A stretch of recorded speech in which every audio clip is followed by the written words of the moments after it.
Tortimer the Grey. Welcome back to another exciting episode of the Hexath'locke. It's super exciting today because today we're starting the final season of the Hexath'locke, Hexath'locke Season 6. Finally kicking off. I want to thank you guys at the start here so much for your patience as we have taken quite a while to get this series going. And you guys have been awesome throughout all of that. So seriously, thank you guys for the patience as we've kind of been getting this going here. But again, today we are starting the 6th and final season of the Hexath'locke.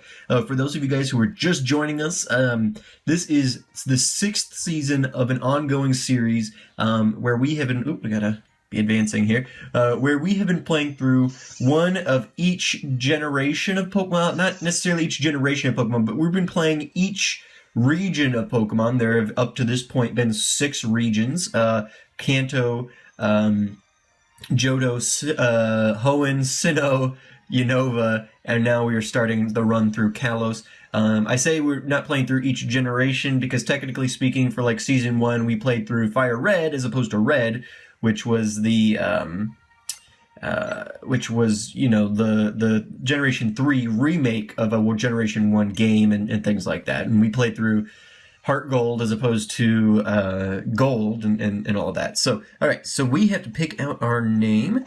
Throughout most of this series, we have been Tortimer, and I think we're just going to be Tort from here on out, because I just feel like it. So we'll be Tort. There we go. Looking all fancy. So it's Tort then. Did I get that right? You sure did. So yeah. So again, this is a continuation. So there's going to be a lot of things that we'll probably talk about. And certainly some Pokemon that you might see that are going to be pulled from previous series. So if you haven't watched Season 1 through 5 of the Hexath'locke, you'll be fine. You don't have to go back and watch those, but there will certainly be things that come up that you may be confused by or something like that, because this is going to be a continuation of a series that has already been running for 5 seasons up to this point. So, just forewarning you, if you're interested in those, links in the description down below will take you to the playlist for each series so far of the playlist for each season of the series. And so, I guess for those of you guys who are new, I should do what I generally do, and we will talk a little bit about... Let's go ahead and get dressed, because I know Mom's going to make us do it once we talk to her anyway. Tort looked in the mirror. So you may be asking, what the heck is a Hexath'locke?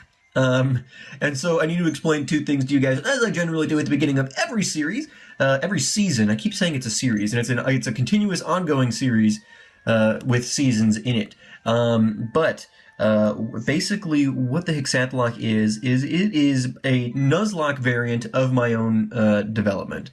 And if you guys don't know what a Nuzlocke is kind of a fan-developed challenge where certain rules and restrictions are applied to a normal playthrough of Pokemon in order to add some challenge. Because a lot of us, Pokemon recently celebrated its 20th anniversary, so some of us have been playing Pokemon for, almost 2 decades. And so to get that kind of challenge going, whereas, otherwise it might be a little stale or a little easy for us master Pokemon trainers, the Nuzlocke challenge adds a couple of rules, basically 2 main core rules. One states that if a Pokemon you're using in battle faints, it's considered dead, and you must either box or release it, but either way, it can't be used again. I generally speaking go the boxing route, just so we can kind of keep track of what we're doing, throughout the challenge, and we can kind of see how we're doing. You guys will notice as part of that continuation of the series on the sidebar, and I believe it's on the right-hand side. Yeah, it's on the right-hand side. You will see all of the deaths we've had in the Hexath'locke up to this point, as we're meeting Serena and Shauna there. I'm going to kind of just gloss over a lot of this opening stuff. We have done a run-through of Pokemon X on this channel before. And so if you guys are interested in kind of more of the story-based portion of this game, or at least a lot of this opening stuff, we did a blind run of that when it first came out. And so you can check those out. But, at this point, it's not really all that important to me. But they have just instructed us that we need to head out of town to go get our first Pokemon, so we're going to go do that.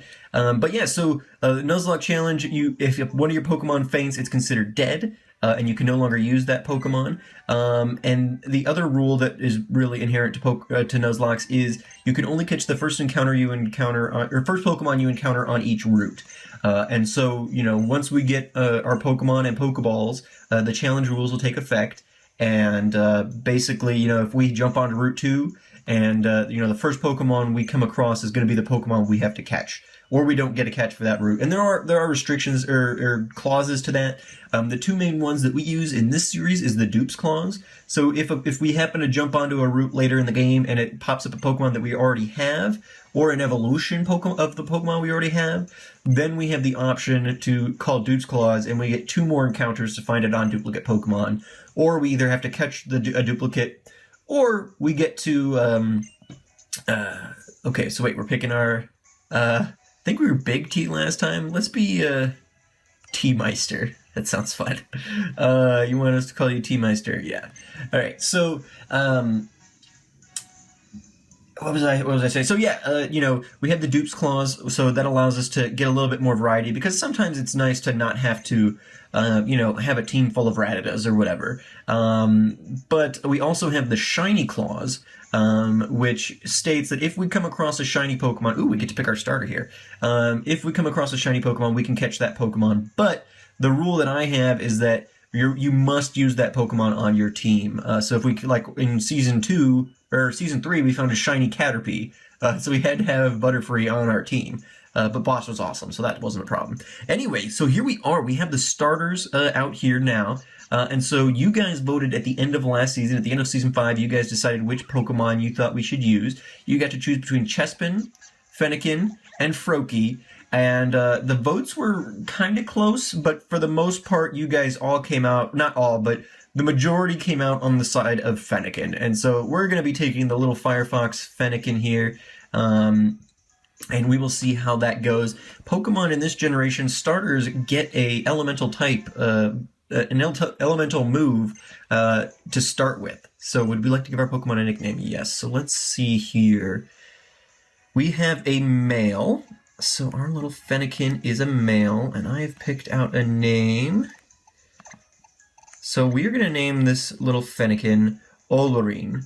And so it's an unusual name, to be sure, but what it is it's actually the original name of Gandalf the Grey before he came to Middle-earth. Before he was sent to Middle-earth, his name was Olorin, and he, being Tortimer the Grey, I am a big fan of the Lord of the Rings series, and Gandalf the Grey was in charge of the Ring of Power that had kind of an elemental ability of fire. And so I figured that would be a good name. If we got a male Fennekin, that would be the way to go. I've only done one run-through of this game, and that was when we did the blind run. So I'm really excited to get back into this game, to get to use some of these other Pokemon like Fennekin, or if you guys had chosen Froakie, that would have been exciting too. We chose Chespin when we went through the first time, which Chespin was awesome. But excited to get a little bit of variety in here. So there we go. We have our starter Pokemon. Olorin is going to be awesome. I'm really excited to get to use him. We're getting a letter from the professor. I believe that's telling us to come to him in Lumioi City to do some stuff for him there. But we need to get into the kind of the essentials of what the Hexath'locke itself is. So I kind of explained what a Nuzlocke is. A Hexath'locke is a Nuzlocke variant that I've developed that is going to be a little bit different. A little bit different than what we've done that you might have seen other places, because it's a variant of my own design. And basically the Hexath'locke, as I said, we're running through each of the regions of Pokemon. So we're playing a game basically not from each generation specifically, but because we played a couple of remakes, but we are playing through a game that is going to represent each generation. So I believe this is a Pokemon Center. So so we can heal here, I believe. I guess. Maybe not. Maybe not. So as we play through that, I've kind of said that each of these isn't a series; it's a continuous series. And so as we're playing through each, now don't we battle these girls or something? What am I supposed to be doing here? No. Talk to Shauna. My very own Chespin, I want to play together soon with a little one like this with me. I'm sure my journey will be great. Okay, so I guess we're not battling. All right, so we'll head on. Or are we supposed to go back home? I forget. I was too busy talking to you guys. Here we go. T-Meister, wait! You're gonna be my opponent, my Pokemon battling debut. Okay, here we go. Okay, little Chespin, it's our first battle. Let's win this with style. So with the Hexath'locke, something that we're going to get into here in a little bit, and I'm not quite sure how I'm going to work this out. We'll probably have to pause the recording, and then I'll pull it up. But part of that, because it's a continuous series, and we're not like doing individual separate Nuzlockes just kind of back to back and claiming they're together, I instituted a component called transfers. Called transfers. This is a great unique thing that I came up with. No, but it's basically at the end or the beginning of season 2, we had the option to transfer in 2 Pokemon from the previous season. In season 3, we could transfer in 2 Pokemon, and 2 Pokemon maximum, but 2 Pokemon from either of the previous 2 seasons. And the only real restriction on, well, there's a couple of restrictions on that. One, the Pokemon must be a surviving member. So if a Pokemon died throughout the run, you can't bring them into, the next season. They're dead. So they had to be a surviving member, and they had to be part of your Elite Four Hall of Fame team. Now, I believe in season 3, we made a bit of an exception there. Because I think that run didn't technically end until we defeated Red, and so I think it was whoever survived Red's battle was able to go through. Olorin gained a level already, so that's fantastic. We defeated Shauna and her Chespin. Hey, I wasn't done watching my cute little Chespin yet! Technically, our challenge hasn't really started yet, because usually in Nuzlockes, at least when I'm running a Nuzlocke, the challenge doesn't start until you get Pokeballs, because then you have the ability to catch more Pokemon. If you happen to lose, like we're going to have to battle Serena here at some point. Now, do I continue on through here? Let's go talk to our mom real quick. So if we were to have to talk to, if we lost to Serena here in a bit because she's got the Froakie, then, hey, we got to talk to Rhyhorn. We forgot to do that. Hey, little Rhyhorn, buddy. Oh, he's still asleep. Okay. Then the challenge would be over and we would have no recourse there. So basically we wait until, we have the ability at least to catch some new Pokemon before the challenge starts. So what did you and neighbor kids end up doing? Wait 1 second, Tort. Is that a Pokeball you have there? You got your very own Pokemon? Look at you. How about that? You're a Pokemon trainer now too. Congratulations. So our mom is a Rhyhorn racer or something? Huh? A letter for me? It says it's from somebody named Sigmar. Okay, so I was supposed to come talk to her. A love letter. Ooh. Wow, what a lovely handwriting. What do we have here? A request? Oh, I see. Tort, we've barely unpacked and all kinds of exciting things are happening. Okay, let's get you and Fennekin ready for your journey. Wait, am I supposed to... There we go. Okay, she's coming back. I'm like, wait, am I supposed to follow her? Here you are, Tort. I even packed to change clothes. My, what an unexpected turn of events. Just like a sudden last burst of speed from a racer and a Rhyhorn race. You, my friend, you made friends, you met your Pokemon, and now you get to take a lap around Kalos. Oh, and don't forget this. All right, so we got the town map. We talked to our mom. We got our blessing. And so basically how the transfers work, do you know how to use... Yes. So I already kind of stated it can be from any... So like when season 5 ended, you guys were able to vote on who you wanted to see transferred, and you could pick anybody from the previous 5 seasons. So any surviving Hall of Fame member from the previous 5 seasons was up for grabs. And so you guys all got to vote and decide on which Pokemon you guys wanted to see carried through. And that kind of added kind of a nostalgic thing to it. It kind of adds a through line for the entire series. And so eventually here we're going to pick up our transfers. They're sitting in my Pokebank right now. And so I got to figure out how to... We'll probably pause at some point, and I'll probably do it seamlessly through the magic of editing. But we will get our transfers here before the end of the episode. But yeah, so basically that's the Hexath'locke. It's a continuous running series. We're basically the same person going through the entire thing, starting regions anew, getting to bring a couple of Pokemon with us from our previous seasons. And at the same time, okay, so for the transfers, actually, I need to say this real quick because there are restrictions placed on us for that, because we can't just be like, oh, well, here's some great Pokemon that you love, and it's going to be game breaking, make the game too easy, things like that. So one thing we have to do in order to bring the transfers on board is now is Fennekin. Let me look at Olorin for a second. Okay, he's full health. Unfortunately, with this setup, we're recording with my phone as we did with the blind run, although it's looking, at least for the moment, a little clearer than it did in the blind run, so that's good. I've got a new phone, I guess, but since then. Oh, hiker guy. Hey, Pokemon trainer, if you set foot in tall grass, wild Pokemon will pop out, but you'll be fine because your Pokemon partner will battle for you. Yeah, no, I got it. And so one of the things we have to do, and I guess we'll do that before we pop into any. So we're on Route 2, and we need to quickly talk about this before we jump into anything. It doesn't affect this particular route, but in order to transfer some Pokemon into the games, we have the 2 transfers. We have to forfeit 3 routes per Pokemon in order to do that. So there are 6 total areas in this region where we will not be allowed to catch Pokemon because we transferred Pokemon into the game. And so let me quickly go over those. I'm going to flash a map up on the screen here so you guys can kind of see those areas highlighted. But let me just read them through for you guys. So Route 10, we're not going to be allowed to catch Pokemon. Route 17, Route 21, not going to be allowed to catch Pokemon. So those 3 routes are forfeited. Then we also have Reflection Cave, Sea Spirit's Den, and Victory Road. Those 3 areas are also forfeited. So basically what I do, I go onto Cerebi, go to Poke Earth, pull out a complete list of all the areas in the game, and I plop them into Excel and kind of randomize, and whatever that randomized, the top 6, items when I randomize are the ones that get forfeited. So totally randomized there. I don't really get to choose, oh, well, this route, I don't really want any of those Pokemon, so da-da-da-da-da. But yeah, so I don't believe, do we have Pokeballs yet?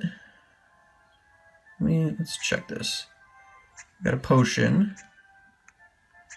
No, so we don't have any Pokeballs yet. So this encounter here doesn't count towards the challenge. As I said, we're already kind of, the challenge doesn't start until we get Pokeballs. So this Pidgey battle is actually scripted. Every time you step in this grass, your first encounter will be a Pidgey. So because we don't have any Pokeballs yet, we don't have to worry about, well, we're forced to have a Pidgey, even though Pidgeys are awesome.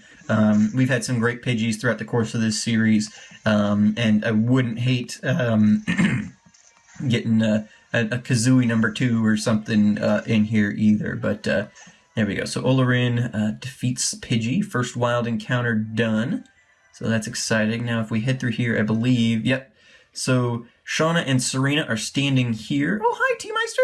I think they're going to teach us how to catch Pokemon here real quick, and then Serena will give us a ton of Pokeballs afterwards. So she's going to go ahead and do that. So we talked about the forfeited routes that are necessary as part of our kind of restrictions for transferring in Pokemon. Oh, a Bunnelby, I really want one of those. We talked about the fact that this is a continuous series, so if you guys want to go back and watch those, the Hexath'locke was the first series I ever started on this channel, so this series has been running for almost 3 years now. It's been a very long-running series, and I hope you guys, for those of you guys who stuck through it the whole time, like I know for a fact, like Scad has been here since since Season 1's been running. So some of you guys have been with me for a very, very long time. So I want to thank you guys so much for the continued support there, for being patient as Season 3 is almost like a year late, I believe, well, a little under a year, because I was going to start it last fall, and then we ended up doing the Dice Lock instead because I couldn't figure out how I was going to do this series again. I really didn't want to record it this way with my phone and everything like that, but I think this will end up being the best way to do it. We flirted with the idea of getting a capture card or something, but honestly, it just wasn't worth the headache there. Way too expensive. Some of you guys thought it might be a good idea to try and get one, but then we didn't really get any support to go behind that. And so anyway, we're doing it this way. And so I want to thank you guys again for being patient with me as we go through it. It seems like it's a long time ago that we really jumped into this. Okay, so Serena just ran off. Let's talk to Shauna.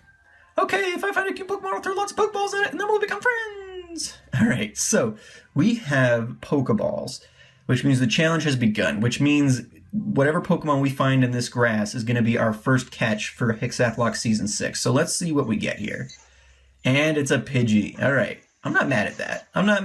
Pidgeys are awesome. I don't think we can get Mega Pidgeot in this game. I think that was an Omega Ruby Alpha Sapphire thing. But Mega Pidgeot is one of my favorite Megas. So maybe we'll sneak a Mega Stone over from my Mega Ruby Alpha Sapphire game.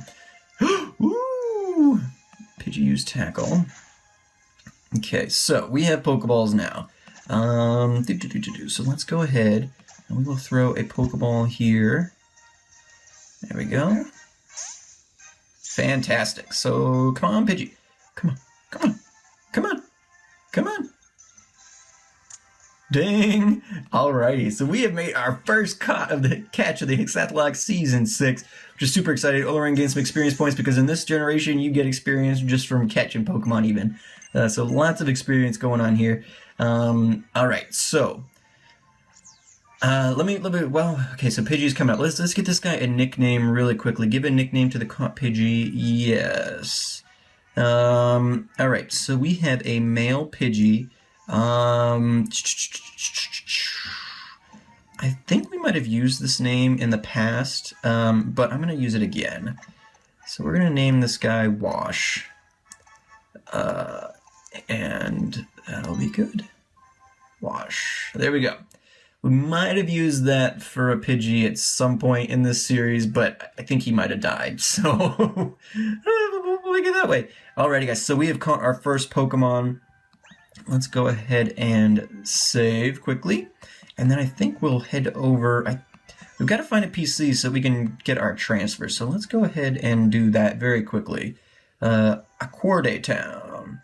Because I think I want to grab our transfers that you guys voted on at the end of last season, and then we will be heading out here. Okay, so there does not appear to be a PC or anything here.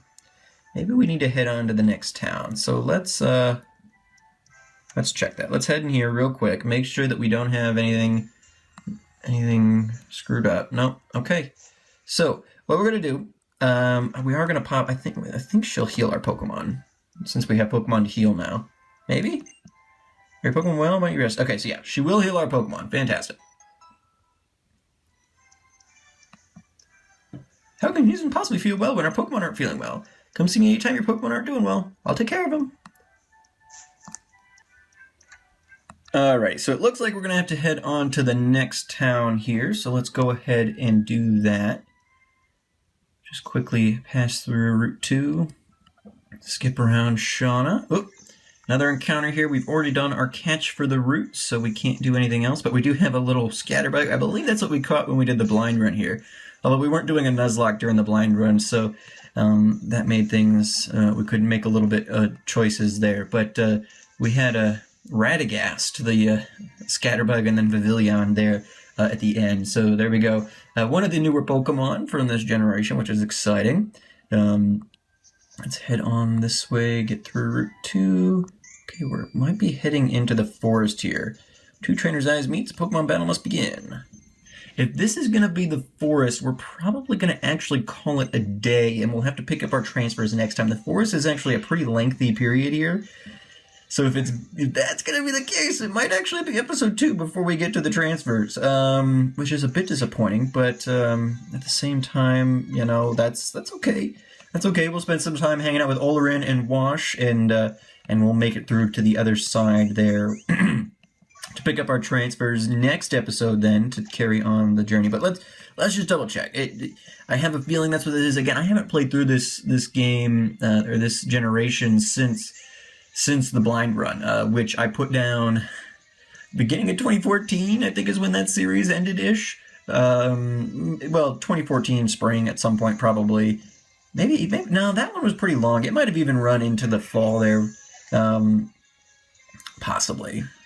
I don't remember exactly. No, that is anyway. That's not important. It's been a while, I guess, is the point. And so this could go one way or the other. But Oloran is doing pretty well. Well, actually, let's dump in here real quick and just kind of see if this is what I expect it to be. Yep, so this is Santaloon Forest, guys. Alrighty, so this is about a 20-minute episode. I think that's probably going to do us for today. So hang in there. Next episode, we will see the transfers, which you guys voted on at the end of last season. And that'll be really exciting. And then we'll carry on. We'll get through the forest. We'll get through the forest. We'll pick up our transfers. And then the Hexath'locke will be going on full gear. So keep your breath, hold your breath there a little bit, and we'll see you guys next episode. Sorry to leave you on a bit of a cliffhanger there, but Usually, it's weird. I didn't remember there not being a PC in that first town there. So, but this is going to take a little while. In this episode, I don't want it to get too long. So, thank you guys so much for watching. I've been Torm the Gray, and you guys have been great. Make sure those likes, comments, subscriptions for me, guys, and I'll see y'all back here next time. Alrighty, guys. Have a good one.